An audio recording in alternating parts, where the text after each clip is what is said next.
le portique d'Hérode Atticus, qui est donc en marbre, qui est donc d'époque romaine, qui a été fait, qui est postérieur à l'époque de la construction du stade. Et c'était un magnifique, très très luxueux portique, donc entretenu par Hérode Atticus, d'où partaient les coureurs. Vous voyez entre les différents pylônes, d'où partaient les coureurs et éventuellement les chars ou les chevaux.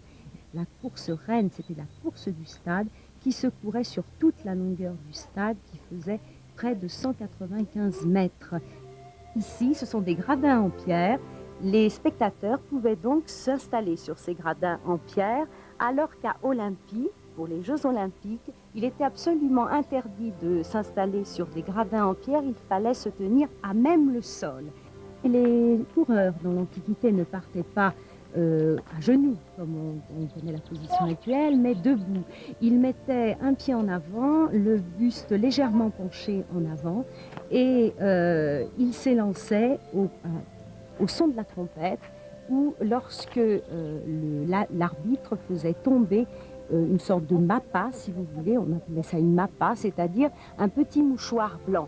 Évidemment, celui qui l'emportait était considéré chez lui, dans sa cité, comme un véritable héros. Il était couronné de laurier, il avait quantité de privilèges. Non seulement il payait plus d'impôts, sa famille non plus d'ailleurs ne payait plus d'impôts, mais il pouvait avoir les premières places au théâtre et il entrait partout.